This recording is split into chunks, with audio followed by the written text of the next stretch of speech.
자, 오늘은 지난 시간에 다 못 끝냈죠. 네 번째 단락 공부하는 중인데 로마서 8장에 18절에서 25절까지 이제 해야 되는데 지난 시간에 21절까지 그래서 오늘은 이제 22절부터 공부를 해 나가야 되는데 이게 이제 네 번째 단락이죠. 피조물의 구속에 관한 이제 이야기가 이제 기록되어 있는데 지난 시간에 피조물도 지금 상태가 좀 정상이 아니라는 거죠. 그렇게 이제 공부를 했고. 그래서 정상이 아니기 때문에 그 하나님의 아들이 나타나는 걸 이제 고대하고 있다는 얘기를 했고, 또한 그 하나님의 아들의 영광의 자유에 자기네들이 참여함으로써 자기네들도 창세 전에 하나님이 에덴 동산을 만들었을 때와 같은 초기의 죄와 오염이 없는 상태에서 구속되기를 갈망한다. 이제 그런 얘기를 이제 좀 공부를 해봤죠. 이어서 이제 어떤 얘기를 하냐면 22절 한번 보입시다. 피조물이 다 이제까지 함께 탄식하며 함께 고통을 겪는 것을 우리가 아느니라. 그뿐 아니라 또한 우리 곧 성령의 처음 익은 열매를 받은 우리까지도 속으로 탄식하며 양자될 것 우리 몸의 속량을 기다리느니라. 그러면서 탄식이라는 단어가 이제 나오기 시작합니다. 그래서 이제 우리가 탄식이 되는 것에 대해서 공부를 해봐야 되겠죠. 그러니까 이제 22, 23을 본다면 22절에서는 지금 누가 탄식을 하는 거예요? 피조물이죠. 그 다음에 23절을 보면 성령의 첫 열매를 맛본 우리도 탄식을 하고 있다. 이렇게 쓰여 있어요. 자, 그럼 이제 우리가 이 문제에 대해서 생각해보자 이런 얘기지. 탄식이라는 얘기가 나온단 말이에요. 우리가 탄식이라는 거를 일반적으로 어떨 때 씁니까? 탄식이 뭐요? 이승용 국어사전을 안 찾아봤는데 탄식, 좋을 때 탄식이라는 말을 쓰진 않잖아요. 너무 어마어마한 일을 겪어가지고 그거에 대해서 대처하기 어려운 나의 입장, 누구한테 도움을 받기도 어렵고 막막하고 어떻게 이걸 헤쳐나가야 될지 모르는 그런 절망감 속에서 이런 큰 경험을 하면요 말이 안 나와요. 그냥 덥석 주저앉아가지고 몸에 사지에 힘이 축 빠지고 죽은 것 같은 이런 게 탄식이죠. 그런데 지금 이 탄식과 관련해가지고 그런 게 이제 탄식이라고 우리가 생각을 한다면 22절에 피조물이 지금 탄식을 한다는 얘기죠.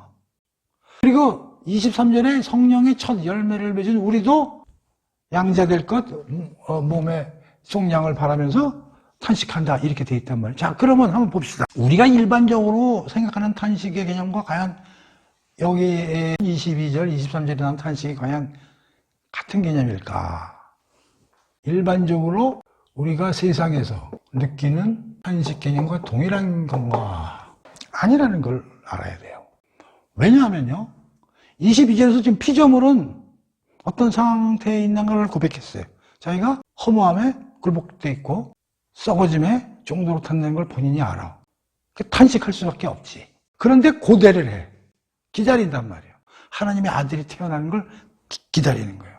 반드시 그들이 하나님의 아들이 영광의 자유에 이를 수 있다고 생각을 하는 거예요. 그러면서 탄식을 하는 거예요. 희한하네? 그럼 왜 탄식을 할까? 그런 좋은 일이 벌어질 수도 있을 텐데. 또 23절에서 성령의 첫 열매를 맺었다는 얘기는 크리스천이라는 얘기지. 일반인들은 성령의 첫 열매를 가지고 있을 수가 없으니까. 그러니까 우리 크리스천들은 하나님이 예수를 보내시고 오순절날 성령님을 내려보내서 우리를 구원하실 계획이 있으시고 그 구원 계획이 지금 발동돼가지고 우리가 그거에 대한 효과를 입고 있다는 사실을 아는 사람들이란 말이에요. 근데 첫 열매, 마지막 날의 영광이나 구원의 완성까지 아직 안 가 있지만 그래도 우리 앞에서 배웠잖아요. 우리가 하나님의 자녀이고 하나님의 후사이며 그렇기 때문에 우리가 그리스도와 함께 영광도 받을 것이라는 걸 우리가 다 알고 있는데도 불구하고 여기서 탄식이라는 얘기가 나오니까 달리 해석해야 되겠다? 그런 느낌이 들죠. 그래서 이 로마서에 나오는 탄식의 개념은 뭐냐면 향후 일어날 어떠한 새 질서, 다시 말하면 영광스러운 구원의 완성 또는 하나님 나라의 완성 이런 거를 기대하고 탄식이다 이런 얘기예요. 좀 다르죠. 그러니까 일반적인 탄식은 아래를 향한 탄식이에요. 내가 이런 어마어마한 일을 당했는데 여기서 내가 어떻게 이걸 헤쳐나갈까? 방법이 없는 거야. 아무리 생각을 해도 빠져나갈 수 없어. 그런 탄식이 일반적인 탄식이야.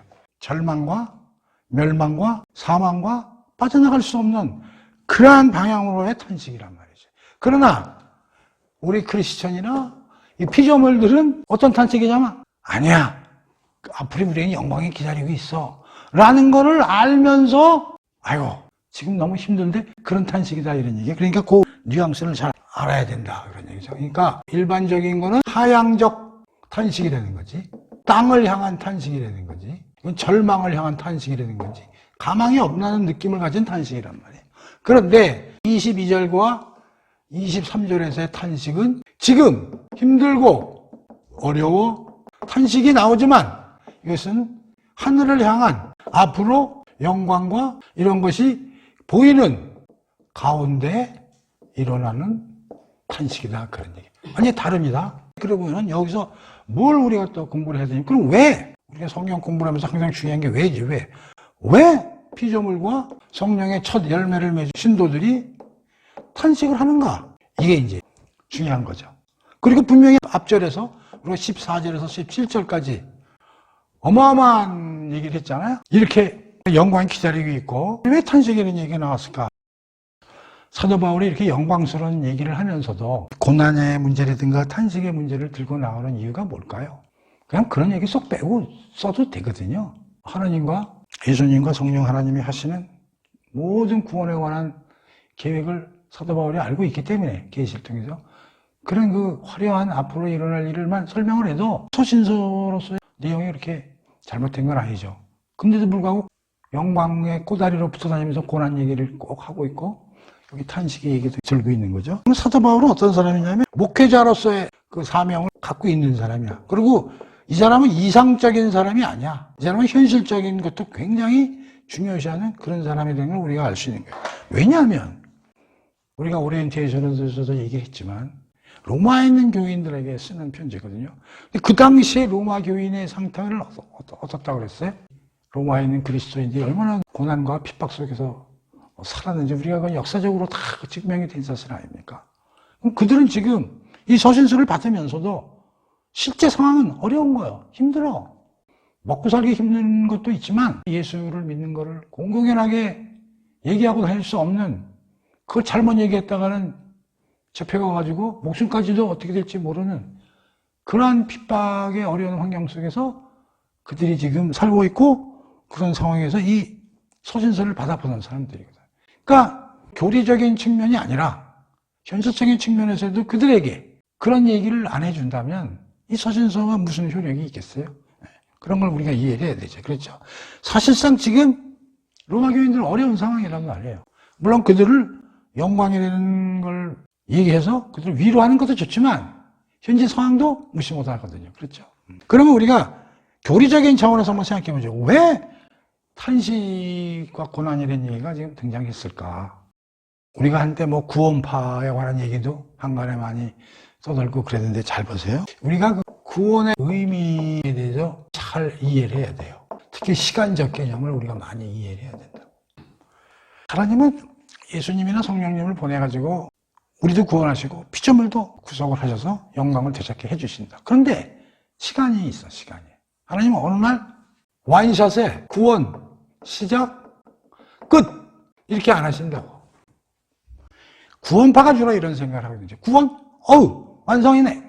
그러니까 이제 우리 막 써도 되겠네. 완전 이런 얘기들이 나오는 거죠. 구원은 시작은 됐지만 완성은 안 된 상태라는 걸 우리가 꼭 이해해야 돼. 다시 말하면 성령님은 오순절날, 예수님은 마리아 뱃속에 통해서 이 세상에 오시게 함으로써 구원은 시작되었다. 이건 과거형이죠. 그리고 지금 현재 우리는 지금 여기에 존재하고 있죠. 근데 이게 언제 완성되느냐? 미래에 완성된단 말이에요. 그 미래는 이게 어디예요? 예수님의 재림이죠. 이런 시간 구조를 가지고 구원은 지금 시작되고 있는 거라는 걸 꼭 우리 명심해야 된단 말이에요. 구원은 시작됐어요. 지금 진행 중이에요. 앞으로 완성될 거예요. 그래서 우리가 이걸 보통 신학적으로 구원이 시작됐기 때문에 already 이미 시작됐다. 지금 진행 중이다. 진행 중은 다른 말로 하면 not yet 아직 완전하지는 않다. 그러나 미래에 완성될 것이다. 근데 우리는 지금 어디에 서 있느냐? 현재 진행 중에 서 있는 거죠. not yet 상태에 있는 거죠. 로마 교인들도 지금 여기 현재 구원이 진행 중인데 있는 것이죠. 그런데 사도 바울이 지금 앞에서 여러 가지 얘기를 하면서 특히 우리는 하나님의 자녀요, 하나님의 후사요, 그리스도와 함께 영광을 받는다는 그 앞에서 몸의 부활까지도 일어난다는 걸 그 미래에 관련된 얘기지만 보여줬다고. 근데 현재는 아직 아니야. 그러니까 뭐냐면 고난이나 탄식에 왜 이런 일들을 사도 바울이 쓰지 않을 수밖에 없냐면 시간적으로 우리가 현재 중간 단계에 서 있기 때문에 이런 얘기를 안 할 수가 없다. 그러니까 반드시 우리가 성경 공부를 하면서 구원이나 하나님 나라를 설명할 때 두 가지 꼭 오해가 있다고. 1. 이미 시작돼서 끝났다. 완성됐다. 이게 잘못된 거고요. 완성됐다에 잘못된 거죠. 두 번째는 이것은 예수님 재림 때 완성된 거고 현재 지금은 불완전한 것이고 시원치 않은 것이다. 이렇게 생각하는 것도 잘못된 거예요. 그러니까 시작됐어요. 시작된 게 아니에요. 퍼펙트하게 시작이 됐어요. 왜? 성령님도 오셨고 예수님도 오셨기 때문에. 하나님 나라 시작됐어요. 구원 시작됐어요. 우리는 죄의 세력에서 옮겨졌어요. 그러나 아직 완성은 안 됐어요. 그러나 이게 시시한 거예요? 아니에요. 그걸 뭐라고 그래? 첫 열매라는 말로 쓰는 거야. 성령의 첫 열매. 여러분들이 성경에서 첫 열매라는 말을 딱 듣는 순간에 시작됐지만 아직 완성되지 않았다는 얘기를 쓰는 거구나. 그렇게 이해를 하시면 돼. 그래서 우리가 그 예수님이나 구약 성경에 보면 추수 얘기가 많이 나와. 추수. 요한복음에서 보면은 수가 여인하고 이제 얘기를 하시면서 제자들한테 저기 추수할 때가 됐다 뭐 이런 게 추수 얘기를 많이 하신다고. 예수님은 주로 이게 농사 얘기 이런 걸 많이 잘 하세요.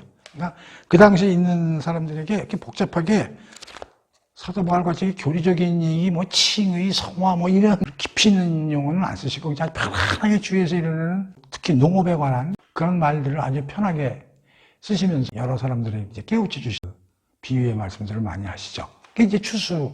여러분들 추수가 하루아침에 됩니까? 여러분들이 쭉 농사질 때 물론 땅 100평 갖고 있는 사람만 그날 추수하면 끝나지. 그러나 어느 정도 큰 그 땅을 갖고 있는 데면 하루아침에 추수가 안 되잖아요. 그러니까 추수는 어떻게 해? 시작을 하고 한참 시간을 두고 여기서 이제 완성을 이제 추수가 완전히 되면 어디다 이제 곡간에다가 쫙 심어 놓잖아. 그럼 여러분들 한번 쫙 평야 지역에 가서 이제 추수를 한다고 생각해봐. 요새는 뭐 트랙터냐 뭐 이런 것도 있고 그러지만 옛날에 뭐 2000년 전에 뭐 그런 기회가 없으니까 처음 수작업으로 하겠죠. 그럼 쫙 들판을 바라보면 너무 멋있지. 저거 다 내 거야. 풋풋해. 근데 아직 내 손에 들어오지는 않았어. 잘라야 내게 되니까. 그러나 일제 한 100평 정도 딱 수확해갖고 이제 하나님한테 이제 먼저 갖다 드려서 예배 드리고 또 뭐 조상들한테 제사 지내고 다 그런 게 이제 우리 인간들이 살아온 방법이었잖아요. 그러니까 구원이 시작됐다는 건 추수야, 첫. 그걸 뭐라고 그래요? 쌀이나 과일 같은 거 첫 번에 나온 과일을 뭐라고 표현을 해요? 무슨 표현하는 게 있는데, 아예. 그러니까 첫 추수한 거, 그게 이제 첫 열매란 말이에요. 앞으로 그 완전히 추수하려면 이제 시간도 걸리고, 구원도 마찬가지란 말이에요. 그러니까 이제 시작은 됐지만 그 완성되는 데까지 시간이 이제 걸리는 거예요. 그러니까 중간에 어떤 일들이 벌어질 수 있지.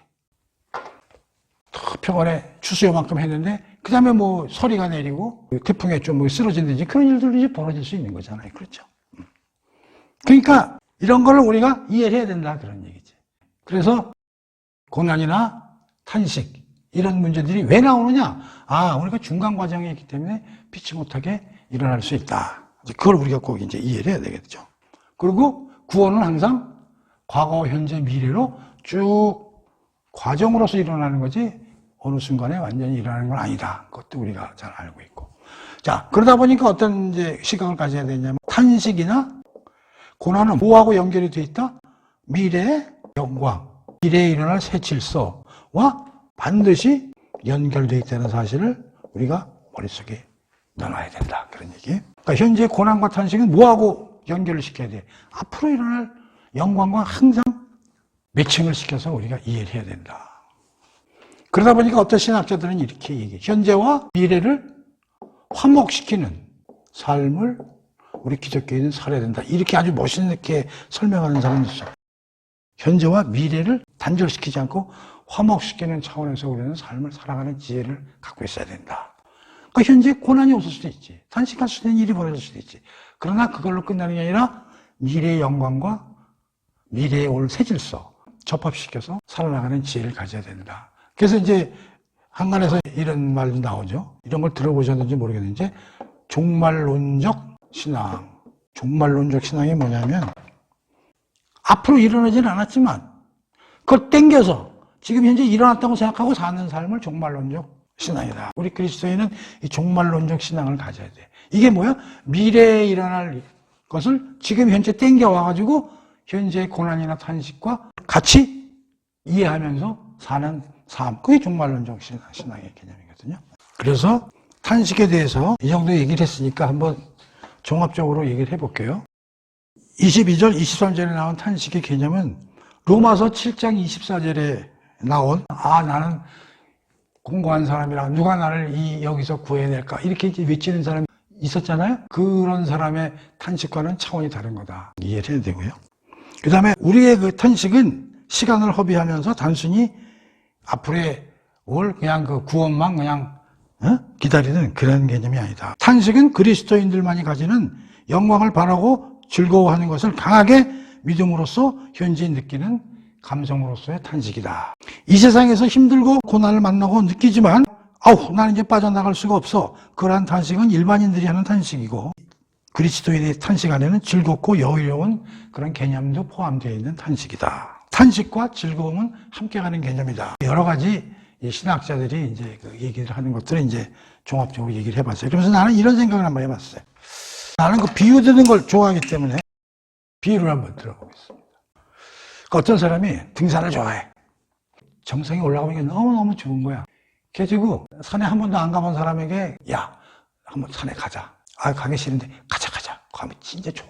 그러니까 내가 너를 데리고 가고 싶으니까 가자. 이제 그렇게 해야지 끌고 가는 거야. 여러분 아시다시피 산에 올라가려면 쉽게 올라가집니까? 막 꼬불꼬불하고 산비탈도 있고 그런 걸 다 겪고 깔딱고개 넘어가고 그래야 뭐 산꼭대기에 올라가는 거지. 산이라는 게 원래 정상에 가까울수록 깔딱고개가 많죠. 가뿐하다고. 지상에서는 쭉 이렇게 편하게 올라가다가 여기 가서 이렇게 이제 각도가 크잖아. 여기 힘들지. 나 같은 사람이 이제 이런 데 가면 여기 만약에 가지도 못하지만 가면 막 죽을 지경인 거야. 어질어질하고 목도 마르고. 제가 옛날에 직장에 있을 때 쫓아갔다가 내가 죽을 뻔했거든요. 나 때문에 고생한 사람들 무지하게 많고. 자, 여기서 나 도저히 못 올라가겠다. 정상이고 나발이고 힘들어. 그런 사람이 있는 거야. 그게 뭐야? 탄식이죠. 그런데 옆에 있던 사람이 그런 거야. 조금 힘을 내. 그러니까 같이 간 사람도 힘들어요. 사실 그 사람이라고 힘이 안 됩니까? 근데 탄식이 A라는 사람하고 B라는 사람하고 달라. 이 사람은 한 번도 정상 가보지 않은 사람이고 이 사람은 한 두세 번 가봐가지고 이 정상에서 뷰를 어마어마하게 멋있는 걸 이걸 느낀 사람이야. 이 사람은 힘들더라도 이걸 참는다고. 이거 아무것도 아니거든. 고난이 영광이 아무것도 아닌 걸 알기 때문에 그걸 참고 가지만 이걸 경험을 하지 못한 사람은 어떻게 돼? 못 가요. 그냥 더블저 앉아가지고 죽이려면 죽여라고. 그러니까 이게 뭐냐면 이게 일반인들의 탄식이라고. 이게. 일반인들은 크게 어려움이 오면 그냥 다운돼 버려요. 움직이질 못해요. 크게 오면. 그런데 여기 우리 그리스도인은 탄식을 하지만 우리는 정상을 완벽하게 맛을 안 봤지만 천열매를 맛을 봤거든. 이 얘기를 하는 거야 지금 사도 바울이. 우리는 정상을 완벽하게는 알지 못하지만 하나님이 그 모든 걸 보여주셨기 때문에 참고 이겨낼 수 있다. 그런 얘기. 그러니까 탄식이 이렇게 차이가 난다는 사실을 우리가 좀 이해를 하고요. 자, 그 다음에 23절도 이제 그런 얘기죠. 우리 스스로 성령의 처음 열매를 맞은 우리까지도 양자될 것, 우리 몸의 성령을 기다리면서 탄식한다. 그런 얘기인데 이게 이제 또 사람들이 이게 뭐야? 피조물이 고대하는 건 알겠어. 탄식하는. 근데 우리가 왜 탄식을 해? 우리는 일반인이 아니잖아. 우리는 첫 열매 맛을 맛본 그리스도인인데 우리가 왜 탄식을 해야 돼? 그리고 여기 뭐야? 양자될 것? 우리 몸의 속량을 기다려? 양자 됐다며. 14절에서 17절까지 계속 얘기한 게 뭐야? 하나님의 아들, 하나님의 자녀, 그거를 성령님이 우리 영을 통해서 알려주시고 성령님이 직접 우리 마음에 너는 하나님의 자녀라는 걸 다 알려주신다. 양자됨을 기다리는 건 또 뭐야? 이거 뭐 사도 바울이 뭐 이상한 얘기하고 있는 거 아니라고 해석할 수가 있어서 굉장히 조심해서 해석을 해야 되는 구절입니다.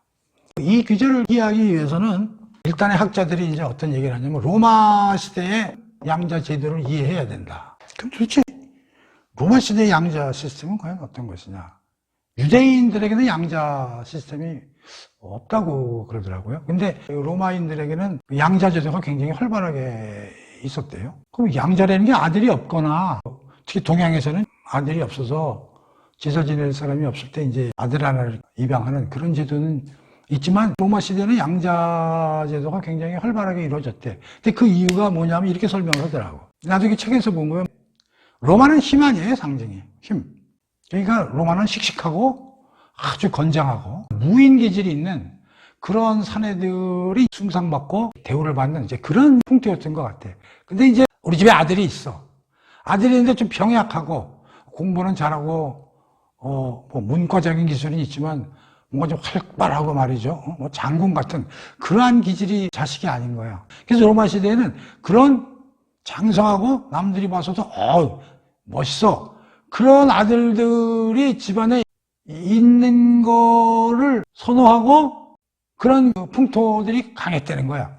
그래가지고 입양을 하는 거야. 그런 아들을. 근데 그 입양을 어떻게 하냐면 처음에 봐갖고 저 친구 괜찮을 것 같으면 걔를 입양을 시킨대요. 입양을 시켜가지고 잘 기르는 거야. 길러가지고 뭐 공부도 시키고 뭐 운동도 시키고 건장하게 만든 다음에 청년이 돼 갈 무렵에 주위에 내가 아는 사람들을 초청해가지고 그 아들을 소개하는 거야.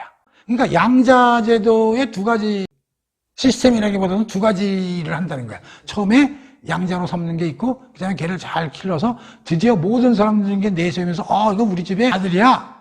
그걸 어나운싱하는 그러한 그 로마 시대의 양자제도를 사도 바울이 생각하고 이런 말을 쓰지 않았느냐 하는 그렇게 해석하는 사람들이 있는데 상당히 의미는 있어요. 그게 뭐냐? 우리는 양자가 됐어. 예수 그리스도의 십자가에서 죽음으로 우리가 그와 함께 연합돼서 하나님이 우리를 양자된 건 이미 14절에 배웠어. 근데 여기서 또 양자됨은 뭐야? 양자가 안 됐던 얘기인가? 됐어요. 양자는 됐는데 몸의 부활 이거를 완전한 양자됨으로 생각해서 아직 몸의 부활은 안 됐으니까 우리가 그 몸의 부활 완전한 신령한 몸으로서 탄생되는 그거를 우리도 탄식하며 기다린다는 차원에서 피조물과 함께 성령의 첫 열매를 맺은 우리도 함께 탄식하는 개념으로 사도 바울이 썼다고 이제 얘기를 하는 그 신학자들이 있는데 많은 학자들이 거기에 대해서 뭐 동의를 하는 겁니다. 그러니까 우리가 양자는 됐지만 완전한 신령한 몸으로서의 완전한 환골탈태되는 그러한 것을 우리 피조물과 함께 우리도 현재 상태에서 고대하고 있다. 그런 차원에서 이해를 하면 그게 무리가 없다. 그러니까 양자됨이 여기서 양자가 안 됐다는 얘기가 아닙니다. 양자 됐어요. 하나님의 아들입니다. 우리 크리스천은 다 하나님의 아들이에요. 다만 몸의 속량, 몸의 부활은 아직 안 됐기 때문에 그거를 양자됨의 마지막 거울로 생각하고 이렇게 로마 시대 양자대들을 비유해서 설명한 것이다. 이렇게 이해를 하면 큰 무리가 없겠다. 그런 얘기예요. 그러니까 22절, 23절은 중요한 게 뭐냐면 현재 상태가 어떤 상태냐? ing 중이다. 과거와 미래로 가는 중간 상태에 있기 때문에 미래에 우리가 어떠한 영광과 구속을 받을 것인 걸 알지만 현재 세상 속에서 살아야 되잖아 우리가. 그런 데서 오는 어마어마한 시련이 닥칠 수도 있을 때 그때를 생각해서 탄생이 된 말을 여기다 집어넣고 있었다. 이제 그렇게 이해를 하면 되겠죠. 그 다음에 24절, 25절 한번 봅시다. 우리가 소망으로 구원을 얻었음에 보이는 소망이 아니니 보는 것을 누가 바라리요? 만일 우리가 보지 못하는 것을 바라면 참음으로 기다릴지니라. 그러면서 24, 25절에서는 소망이라는 단어가 또 우리의 눈에 들어오죠. 소망이라는 단어에서는 공부를 해봐야 되는데 근데 여기 좀 이상하다고 느끼는 게 없어요? 소망으로 구원을 얻었음에 이상하다. 소망으로 구원을 얻었음에 우리가 지금까지 어떻게 배웠어요? 믿음으로 구원을 얻는 거잖아요. 우리가 믿음으로 구원을 얻었으면 그럼 말이 돼. 근데 소망으로 구원을 얻었대. 그래서 우리가 이 문제를 짚고 넘어가야 되는데 소망이 무엇이고 언제 소망이 우리 마음에서 싹트고 커질까? 이걸 한번 우리가 생각해 보자고. 처음에 우리가 믿을 때 소망이 크게 손에 잡힙니까? 우리가 처음에 세례받고 우리가 신자가 됐을 때 그 소망이 크게 우리한테 느껴지냐고. 그렇게 잘 안 느껴지죠? 뭐 듣긴 들었어. 뭐 하나님이 우리를 살리고 장차 삼으시고 하나님이 가지고 계신 모든 걸 우리에게 유업으로 주시고 초신자니까 듣긴 들었지만 그게 큰 마음에 와서 안 닿잖아. 그래도 예수님 믿으면 좋겠지. 뭐 그런 마음에서 우리가 세례받고 이제 신자가 되는 거 아니에요. 5장 3절에서도 봤지만 환난이 인내를, 인내가 연단을, 연단은 소망을 낳느니라. 그 우리 공부를 했잖아. 근데 그 소망이 점점 뭘 통해서 커져요? 환난을 통해서 커지잖아. 그 환난을 통해서, 고난을 통해서 뭐가 참 점점 느끼면서 하나님이 우리에게 주시겠다는 소망이 점점 커지는 거 아니에요. 그렇죠? 그러면서 점점 신앙심도 굳어지고 확신도 굳어지고. 그러니까 믿음으로 말미암아 우리가 구원을 얻었으니 그게 맞아. 근데 여기 소원 안에서 구원을 얻었으니 이것도 맞아. 그러면 잘 보세요. 믿음하고 소망을 이렇게 비교해 본다면 어느 게 더 큰 개념이냐면 소망이 더 큰 개념이다 그런 얘기지. 믿음으로 처음에 믿었을 때 소망은 요만큼이야. 한 30점 정도 돼. 믿음은 이제 시작이 됐고 소망이 점점 우리 마음속에서 커져가는 거야. 그러니까 소망은 말이죠. 이렇게 설명하면 돼. 믿음 곱하기 믿음이다. 믿음이 강해지면 강해질수록 소망은 커지는 거다 이런 얘기. 그러니까 믿음 안에서 우리가 구원받았다. 맞아요. 그러나 소망 안에서 구원받았다는 것도 맞는 거야. 더 강한 개념이 되는 거지. 이 구원은 과거부터 미래까지 쭉 진행하는 과정이라고 우리 아까 공부했잖아요. 믿음으로 시작됐지만 점점 하면서 믿음이 강해지는 거예요. 믿음이 강해지는 걸 다시 말로 소망이라는 말로 표현해도 된다 그런 얘기죠. 그러니까 여기서 우리는 소망이라는 말을 믿음보다 강한 개념으로 우리가 생각을 해야 돼. 그래서 그 소망이라는 거는 로마서 5장 2절, 3절, 4절에서 우리가 이미 공부했듯이 환난은 인내를, 인내는 연단을, 연내는 소망을 낳는다. 그래서 우리 소망을 부끄러워하지 않는다. 그런 거 공부했잖아요. 그래서 우리가 그 소망이 나의 가슴속에 몇 프로를 차지하느냐에 따라서 우리의 신앙이 얼마나 깊은가 아닌가를 우리가 알 수 있다고 그랬고, 항상 고난을 통해서 우리는 뭐가 진짜인 걸 골라낼 수 있다고 그랬고, 그것이 우리의 영적 다이어트고 영적 찌꺼기를 부시고 진짜 영적인 개념이 뭔가를 우리가 캐칭할 수 있다는 이제 그런 얘기도 우리 공부했잖아요. 그래서 우리가 소망 안에서 구원을 얻었으니라는 말을 착각해가지고 이거 잘못된 거다, 믿음으로 구원받지 않느냐, 그렇게 해석하는 것도 맞지만 그것은 더 강한 개념, 우리가 소망으로 구원을 얻었어요. 왜 잠깐만 소망이 나왔냐면 앞에 탄식 얘기가 나왔기 때문에. 탄식으로 그냥 자빠져 있을 수는 없잖아요. 일반인은 탄식으로 말할 수 없는 구덩텅이를 빠지지만 우리는 미래와 화목시키는 그런 개념으로서의 탄식을 가지고 우리는 살아나가야 되기 때문에. 그렇죠. 그 소망으로 우리가 구원을 얻었고 앞으로도 점점 그 소망이 커짐 안에서 우리가 구원의 열매를 완성을 따라서 우리가 나갈 수 있는 삶을 가지고 있기 때문에 보이는 소망이 소망이 아니니 보는 것을 누가 바라리요. 그러니까 소망이라는 건 보이지 않는 거지, 미래의 것이니까. 그러니까 눈에 보이는 게 소망이다? 그거 아니라는 거지. 눈에 보이는 건 뭐 소망이라고 생각할 수도 없는 거죠. 그렇죠? 그 뭐 당연한 얘기고. 25절. 만일 우리가 보지 못하는 것을 바라면 참음으로 기다릴지니라. 그러니까 우리 현재는 중간에 구원의 과정이기 때문에 소망을 가지고 살아야 되는데, 그럼 어떻게 살아야 되냐면 참고 인내하면서 사는 삶을 살아나가야 되겠다. 왜? 소망은 보이지 않는 것이기 때문에 시간을 가지고 우리가 참고 인내해야 되지. 그래서 이제 이 참고 인내하는 거에 대해서 여러 사람들이 이제 얘기를 하는데, 이것도 이제 일반적인 용어로 생각하지 말자. 참는 게 그냥 마지못해서 그냥 아이고 어쩔 수 없어서 내가 이기질 못하니까 내가 뭐 참지 않으면 어떡하겠어. 그런 차원에서 참고 그냥 마지못해 인내하는 그런 의미가 아니라 즐겁고 기뻐하는 그런 차원에서 인내다. 참는 것도 꾸준히 열심히 일하는 차원에서 참는 개념을 생각해야 된다. 그래서 이제 학자들은 보통 이렇게 열심과 인내라는 걸 가지고 우리 이제 많이 강의를 해요. 열심과 인내. 사람들이 되게 열정적이면 인내를 못 한다는 거예요. 그리고 사람이 너무 인내하다 보면 열정이 없어진다는 거예요. 그 열심과 인내는 같이 가기가 굉장히 어려운다는 거예요. 뭘 열심히 하려고 그러면 적극적으로 바깥에 개성을 나타내는 사람은 이 인내를 잘 못하지. 급하지. 또 인내를 열심히 하는 사람은 또 열정이 없어. 흐물흐물하고.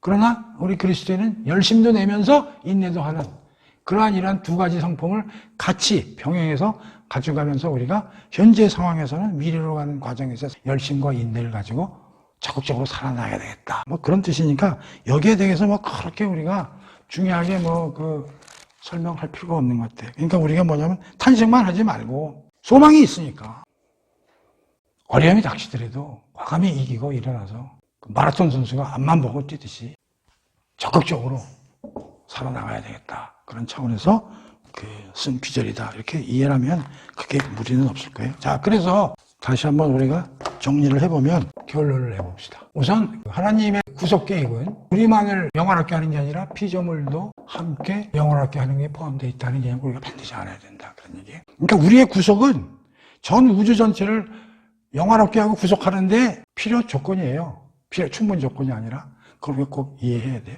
그래서 이제 피조물에 관한 얘기도 사도 바울이 쓴 거다.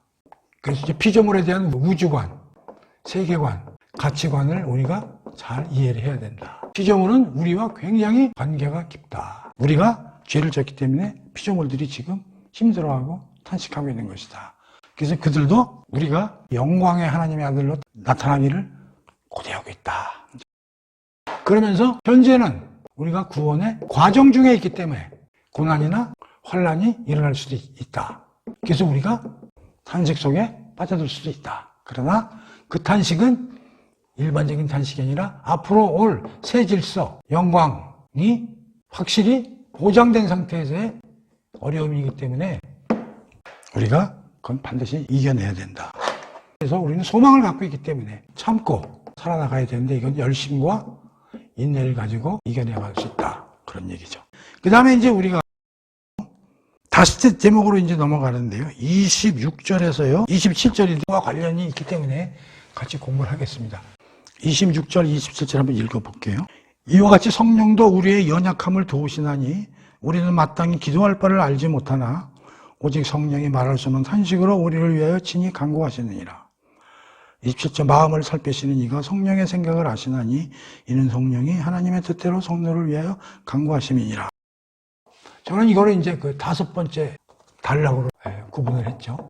근데 그 전에 이제 고난이라는 얘기도 조금 나왔고 꼬다리지만 탄식이라는 얘기도 이제 나왔단 말이에요. 그러면서 참고 인내하라는 이제 그런 권면이 나왔단 말이에요. 그러면서 뒤이어서 26장, 27장이 나오면서 이 26장, 27장에 나오는 내용이 뭐냐면 성령께서 우리의 연약함과 우리의 기도를 도우신다고 쓰여 있는 거예요. 그러니까 어떻게 보면 다섯째 토막은 네 번째 토막과도 연결이 되고 독립적으로 그냥 다섯 개의 그 토막으로 이해를 해도 돼요. 그래서 되게 이제 학자들이 두 가지로 이제 해석하는 견해가 있어. 우리가 고난과 탄식 속에 있을 수 있는데 성령 하나님은 그걸 그냥 내버려 두시지 않는다. 그래서 성령님은 우리가 고난과 탄식 속에 있더라도 우리를 하나님께 기도하는 대로 끌고 가고 우리를 그 탄식에서 이길 수 있도록 성령께서 우리를 도우신다.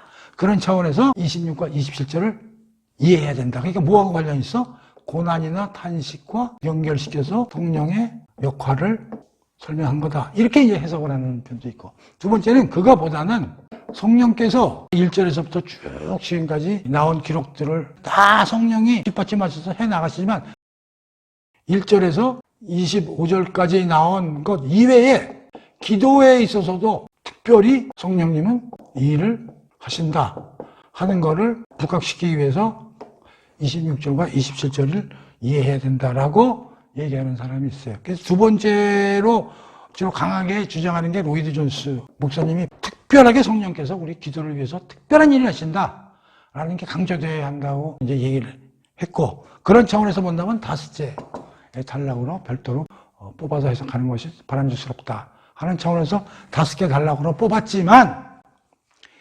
이것도 관련이 없는 건 아니다. 앞에 있는 고난과 탄식과 관련해서도 성령님께서 우리를 거기서 끄집어내시는 그런 그 역할을 해서 우리를 하나님께 기도하도록 데려가고, 또 우리가 탄식으로 말미암아 하나님께 무슨 말을 기도를 해야 될지 생각도 안 나고 말도 안 나오고 그렇더라도 성령 우리를 도와서 말문을 터지게 도와주신다 하는 걸로 우리가 이해를 해도 되겠다. 그래서 이건 뭐 첫 번째 해석이 맞느냐 두 번째 해석이 맞느냐고 싸울 건 아니고요. 여러 가지 해석의 종류는 여러 가지 있으니까 두 개 다 옳은 것이다. 이렇게 이제 이해를 하면 되겠어요. 자, 봅시다. 근데 여기서 또 재미나는 게 뭐냐면 26절 봅시다. 이와 같이 성령도 우리의 연약함을 도우나니 마땅히 기도할 바를 알지 못하나 오직 성령이 말할 수 없는 탄식으로. 여기 또 탄식이 나와. 그러니까 이게 탄식이 앞에서부터 연결해 보면 세 번이 걸쳐서 나오는 거예요. 첫 번째는 피조물의 탄식이 나오고요. 두 번째는 성령의 철 열매를 맺은 우리도 탄식을 한다는 얘기가 나오고, 세 번째 뭐가 나와요? 성령이 말할 수 없는 탄식. 이렇게 탄식이 세 종류가 나오고 있다는 것도 우리가, 이게 희한하네. 탄식이라는 말이 계속 나오네. 그러면서 이제 여기 연약함이라는 거에 대해서 우리가, 연약하다는 게 이제 주로 뭐 힘이 없는 거죠. 힘이 약한 거지. 그러니까 연약한 것 자체는 나쁜 건 아니에요. 뭐 연약한 게 뭐 나빠요? 애들도 이렇게 약하게 태어난 애들이 있다고 해서 걔가 뭐 잘못된 건 아니잖아요. 그렇죠? 그럼 여기서 된 연약하니 체력적으로 연약한 걸 얘기하는 거냐? 영적으로 좀 연약한 걸 얘기하는 거냐? 아무래도 여기서 영적으로 이제 연약하다고 차원에서 우리가 이해를 해야 되겠죠. 그럼 영적으로 연약하다는 게 뭐냐면은 바깥에서 어떤 공격이나 유혹, 시험이 왔을 때 그걸 못 이기는 거야. 워낙 강하니까. 그걸 이겨낼 힘이 없어. 그러니까 우리가 지금 완전한 상태는 아니란 말이에요. 구원은 시작됐어요. 성령님은 여전히 일을 하시지만 아직 완전한 상태는 아니기 때문에 강하게 어떠한 어려움이 오면은 아이고 이걸 어떻게 하나 탄식하고 주저앉을 수 있는 상황이 온다는 거예요. 그런데 성령님이 그걸 놔두지 않는다는 거예요. 뭐라 그래? 성령님이 말하신 탄식으로 친히 간구하신다는 거 아니에요. 도와주신다는 거죠. 여기서 도와준다는 말이 뭐냐? 성령님이 알아서 다 해주시냐? 그건 아니고요. 성령님이 100% 해주는 게 아니라 우리 그런 말이 있죠. 백지장도 맞들면 낫다. 그러니까 성령님이 도와주시는 거예요. 같이 일을 해주시는 거지. 다시 말하면 내가 탄식이 팍 왔어. 어려운 충격이 이제 나한테 온 거지. 말을 못할 정도지. 탄식이 피면 어떤 말도 안 나온다고 그랬잖아. 누가 그러죠? 아주 슬프면 눈물도 안 나온다고. 울 정도면 그거 벌써 그게 아직 멀었어. 그러니까 아주 강한 슬픔이면 눈물도 안 나온다는 거지. 허탈해지는 거야. 이럴 때 성령님이 우리를 도우셔서 말을 잊게 하신다는 거지. 그러니까 하나님 앞에서 말할 힘도 없는 거야. 그때 성령님이 괜찮아. 그러면서 우리를 힘을 주셔서 말문을 열어주신다. 그런 얘기죠. 야, 그러면 이게 엄청난 얘기잖아요. 뒤집어서 얘기하면 일반인들은 성령님이 도움이 없는 거지. 자기가 해결해야 되는 거지. 그게 어려운 거지. 근데 우리는 이런 강한 어려움이 오더라도 걱정하지 말라는 거지. 성령님이 도와주신다는 거지. 그런데 여기서 이제 이거 가지고 이제 또 말이 많은 거야. 그럼 성령님이 탄식하시나? 이걸 어떻게 해석하고? 피조물이라 우리는 탄식할 수 있어. 근데 성령님은 하나님이잖아. 완벽한 분인데 성령님이 탄식할 일이 뭐가 있어? 이 탄식의 주체가 누구냐? 이거 가지고 또 신학자들 간의 논란이 또 막 벌어지고 그래. 로이드 존스 목사님은 성령님은 탄식을 안 하신다. 세상을 다 알고 뒤에 무슨 일어날 일 다 아시는 분이 무슨 탄식을 하시겠느냐. 그래서 이거는 성령님이 탄식하시는 게 아니고 우리가 하는 탄식을 이런 식으로 말하는 거다. 이렇게 이제 말씀을 하셔요. 근데 나는 그걸 어떻게 생각하냐면 그 로이드 존스 목사님의 얘기도 틀린 건 아니지. 왜냐면 하나님이니까 성령님이. 하나님이 무슨 탄식을 하고 사시겠어요. 그러니까 성령님이 탄식하시지는 않지만 난 이렇게 해석하는 거지. 성령님은 탄식에 동참하신다. 누구의 탄식에? 우리의 탄식에 동참하신다. 조금 뉘앙스가 달라요. 내 친구가 굉장히 탄식을 하고 어려워. 내 일은 아니잖아. 내가 탄식할 일은 없지. 그런데 내 친구이기 때문에 그의 탄식이 나의 마음을 너무 찔러. 그래서 나도 거기에 내가 그걸 겪은 것 같은 마음이 들어서 같이 동조함으로써 탄식하는 거와 동일한 감정을 갖는 거야. 그런 뜻으로 우리가 이해해야 된다. 난 그렇게 생각하는 사람이다. 왜냐하면 우리 그리스도인은 성령님이 우리 안에 내주하신 분 아니야. 그 우리 안에 지금 성령님이 일을 하고 계시단 말이에요. 근데 내가 어려움에 들어가서 탄식할 수 있는 지경에 이르러서 어떡하나. 성령님이 당하신 일은 아니지. 그렇다고 성령님이 내 안에 있는데 그걸 모르고 계시진 않잖아. 성령님이 하나님이 다 알아. 제가 왜 탄식하나? 탄식 안 했으면 좋겠는데 앞으로 이런 일이 벌어지겠는데 걱정하지 마. 다 알아. 그러나 내가 워낙 탄식을 하고 있으니 내 안에 계신 분이 누구야? 성령님이지. 나를 도우셔. 당신도 내 탄식에 동참을 하시는 거예요. 그런 차원에서 성령님의 말할 수 없는 탄식이라는 말을 이해해야 된다. 그런 얘기. 내가 엄마인데 자식이 5 있어. 다 말썽꾼인데 얘가 엄청나게 큰 일을 저지르고 와서 너무 큰 일을 저지르고 자기도 뒷감당을 어떻게 할 줄 모르고 그냥 얘가 넋을 놓고 있는 거야. 엄마가 벌려놓은 일은 아니지. 근데 엄마도 더 아픈 거야. 동참을 안 할 수가 없는 거지. 내 새끼인데. 식음을 전폐하고 있는 엄마도 입맛이 떨어지는 거지. 그런 차원에서 이해를 하면은 뭐 해석에 큰 무리가 없을 거다. 그런 얘기죠. 그래서 우리로 하여금 일어나서 하나님께 말을 못할 지경에 이를 때도 말문을 열 수 있도록 도우신다. 그런 얘기죠. 두 번째는 마음을 살피시는 이가 성령의 생각을 아시나니 이는 성령이 하나님의 뜻대로 성도를 위하여 간구하시다. 마음을 살피시는 이가 하나님이지. 마음을 살피시는 이가 성령의 생각을 아시나니 삼위일체 하나님이 동격인데 그러면 하나님을 살피시는 이가 성령의 생각을 왜 몰라? 다시 말하면 뭐야 이게? 야, 이거 기가 막힌 말이에요. 내가 이 기절을 보면서 깊이 묵상을 해야 되겠다. 자, 봐요. 우리가 탄식하고 있어. 이게 상황이야. 그런데 우리 안에 성령님이 내주하고 있어. 그러니까 성령님도 이거를 아시고 같이 탄식에 동참하고 계신다. 그런데 잘 봐요. 마음을 살피시는 이가, 자, 하나님이 누구야? 마음을 살피신대. 누구 마음을 살펴? 우리 마음이죠. 그러니까 우리 마음에서 어떤 게 요동치고 안 요동치고 다 아신다는 거야. 누가? 성부 하나님이. 그 하나님이 성령의 생각을 아시나니. 뭘 안다고? 성령의 생각을 안대. 자, 그럼 이걸 한번 생각해봐. 지금 우리가 탄식하고 있어. 근데 그 안에서 내주하고 계신 성령께서 동참하고 계셔. 그런데 하나님이 우리 마음도 살피시고 성령님도 동참하고 계시다는 건 안 되는 거 아니에요. 이게 무슨 말이야, 그러면? 우리가 탄식하면 성령님만이 우리에 동참하고 있는 게 아니라 성부 하나님도 우리 마음도 알고 성령님 마음도 아니 하나님도 동참하시고 계시다. 그런 얘기지. 그래서 성령님이 우리를 도우시는데 어떤 방향으로 도우시냐? 하나님의 뜻대로 도우신다는 거지. 내가 이 기절을 보면서 성령님만 도우시는 게 아니라 이 성부 하나님도 도우시는 거야. 이거 어마무시한 기절 아닙니까? 성령님이 탄식으로 우리를 도우신다. 당연해. 그건 우리가 내주하고 계시기 때문에. 자기 일은 아니야. 그러나 우리가 동참해. 근데 하나님도 우리 마음을 아시고 성령님도 아신데, 아휴. 그러니, 여기 하나 더. 지금 예수님은 어디 계셔요? 하나님 우측 보좌에 계시죠. 거기서 뭐 하고 계세요? 1. 세상 통치하고 계시죠. 2. 우리에 대해서 간구, 중보 기도하고 계시거든요. 우리는 어떤 일에서 탄식을 하면요. 안에서 성령님이 도우시고 하나님 우측 보좌에서 예수님이 간구하시고 하나님도 그거를 성령님의 마음과 우리의 마음을 다 하고 계시기 때문에 함께 우리의 탄식을 도우셔서 탄식으로 끝나? 하나님의 목적이 뭐예요? 왜 예수를 보내고 성령님을 보냈어? 회복시키겠다는 거 아니에요. 어딜로? 에덴 동산 플러스 알파로. 이게 하나님의 계획이잖아. 그럼 하나님이 우리를 왜 도와? 일로 가기 위해서 돕는 거 아니에요. 구원의 확실함, 구원의 영광, 새로운 질서를 위해서 지금 하나님이 전부 일하시는 거니까 이걸 위해서 우리를 도우시는 거 아니에요. 그 여기서 사도 바울이 지금 마지막에 지금 뭘로 연결을 시키냐면 걱정하지 마. 탄식해. 탄식하지 말라니. 탄식해. 옛날에 제가 살면서 좀 말썽도 많이 피우고 그럴 시절이 있었어. 청소년 때. 그러면 이제 막 엄마들이 막 야단치고 그러잖아요. 자식이 말이야. 나가서 나쁜 짓 하지 말고 공부하라고 그랬잖아. 그래서 내가 좀 대형 사고를 하나 친 적이 있어요. 그 무슨 내용인지 내가 얘기 안 하겠어요. 그래서 집에서 난리가 났지. 그러니까 우리 어머니 이제 탈진해가지고 큰일 났다 이거.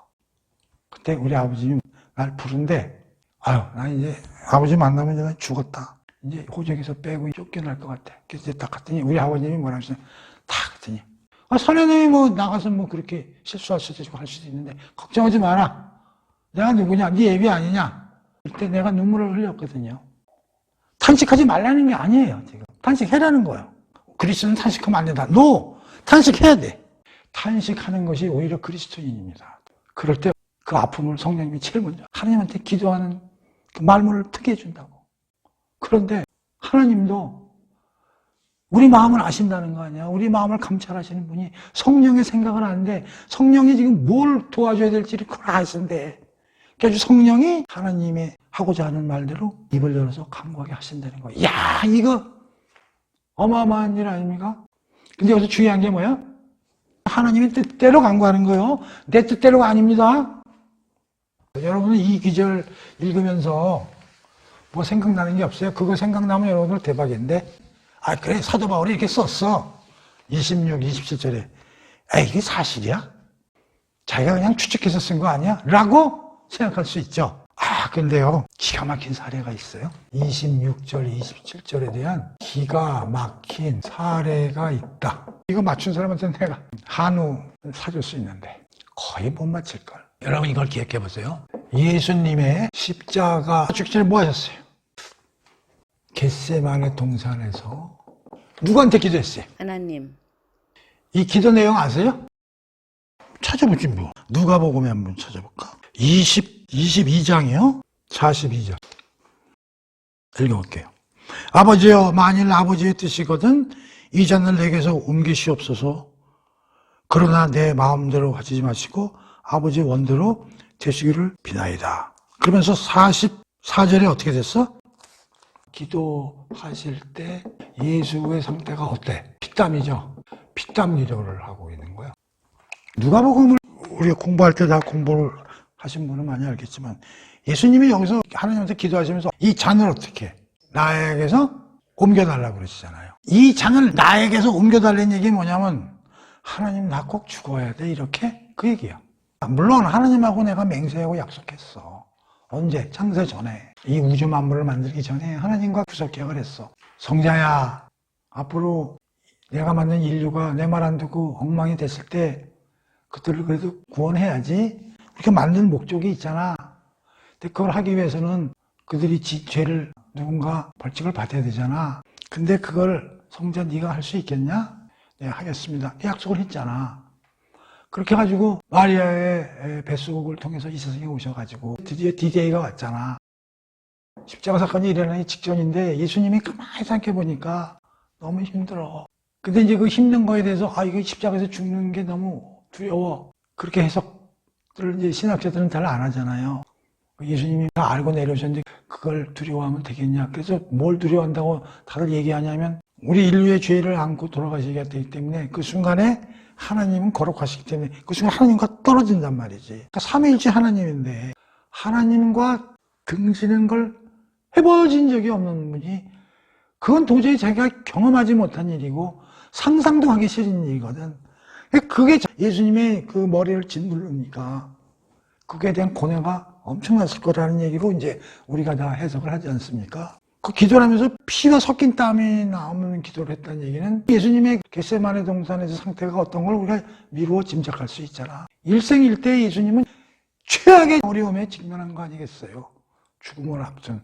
그때 자기 입에서 뭐가 나오냐면 아버지 이 찬을 비켜나게 해주시면 안 되겠냐.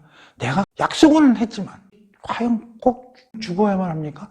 다른 방법은 없어요. 라고 얘기하는 거야. 그리고 거기에는 누가 또 공격을 가해? 사탄이 공격하는 거지. 너 신의 힘을 발휘하고 있잖아. 무서우리에. 그 왜 죽어? 네가 십자가에서 그냥 일어나. 돗자리 털고. 너 따라던 애들이 수십만 명 아니야. 그들 데리고 로마로 쳐들어가. 로마 황제 목 따고 거기에 이스라엘 일을 걸어. 그렇게도 하고 싶은 거야. 예수님이. 그거 할 수 있어. 신성을 발휘하면. 그러나 이성에 와서 신성을 발휘하면 안 되잖아. 인성을 가지고 우리의 죄 있는 모양으로 오셨으니까 그걸 가지고 죽으셔야 되는데 너무너무 힘들어. 자, 1. 예수님의 기도 내용으로 볼 때 예수님의 지금 상태는 탄식의 상태야.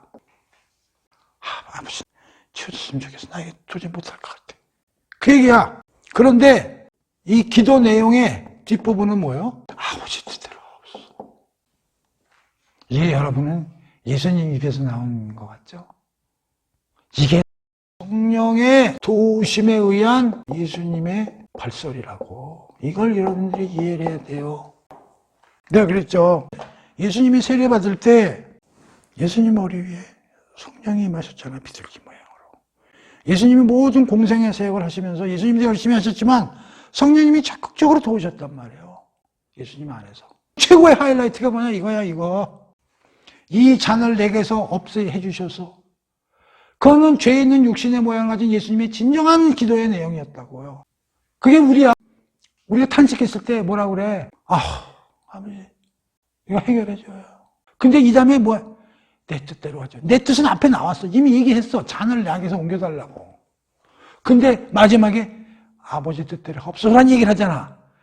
그 기도가 성령의 도우심의 기도라고. 이거를 여기 26절하고 27절에서 대입해서 읽어보세요. 마음을 살피시는 이가 성령의 생각을 아시나니 이는 성령이 하나님의 뜻대로 성도를 위해서 간구하시는구나. 성령 하나님이 하나님의 뜻대로 성도를 예수로 바꿔봐. 인성을 가지고 기도를 위해서 예수를 위하여 간구하시니라. 그래서 그 입에서 뭐가 나와? 하나님 뜻대로 하옵소서 라는 얘기가 나오는 거죠. 이게 성령이 우리 안에서 하시는 일. 우리가 탄식하고 있을 때 어떻게 살아야 될지 말도 못하고 그때 성령님이 우리를 도와서 말문을 열게 하시는데 그게 내가 하고 싶은 대로 말문을 열게 하시는 게 아니라 하나님이 우리를 위해서 계획된 대로 우리가 힘을 내서 기도할 수 있도록 우리를 도우신다. 그런 얘기예요. 오늘 여러분들이 또 하나 크게 배운 게 있어요. 겟세마네 동산에서 예수님의 기도의 내용이 뭘까? 그거를 로마서의 8장 26절 27절하고 연결해서 볼 때 명확하게 우리가 해석할 수 있고 또한 성령님이 우리의 기도를 도우신 데는 의미가 뭔지 우리가 정확히 이해할 수 있는 하나의 엄청난 표본이다. 그런 얘기죠. 무슨 말인지 알아요? 그러면서 여기 또 하나 내가 우리의 이 기도와 관련해가지고 도대체 그럼 우리는 어떤 기도들을 하고 앉아있는가를 몇 개 뽑아왔는데 참고로 욥기 7장 20절 후반부 21절 상반부 그 다음에 엘리야 열왕기 3 19장 4절 그 다음에 예수님 여기 예수님의 기도가 나오죠. 마태복음 24장 26절 누가복음 22장 42절 이게 뭐냐면 자 욥기도 하나님이 엄청 사랑하시는 사람이잖아요. 엘리야는 누구예요? 완전히 선지자 중에 선지자요. 휴거당한 하나님이 그냥 산화성경 데려가 버리셨네. 예수님은 말할 것도 없고 자 욥기 한번 볼게요. 사람을 끊임없이 감찰하시는 분이시요 설령 내가 죄를 지었다고 할지라도 도대체 그것이 전능하신 주께 무슨 해를 끼칠 수 있었단 말입니까? 그런데도 주께서는 어찌하여 나를 관역으로 삼아 이토록 괴롭히게 하십니까? 내가 그토록 주께 짐이 된단 말입니까? 어찌하여 주께서는 나의 허물을 용서하지 않으시고 나의 죄악을 덮어주시지 않으십니까? 내가 이제 머지않아 죽어 흙 속에 눕게 되면 그때 주께 아무리 나를 찾으셔도 이미 나는 땅 위에서 사라지고 말 것입니다.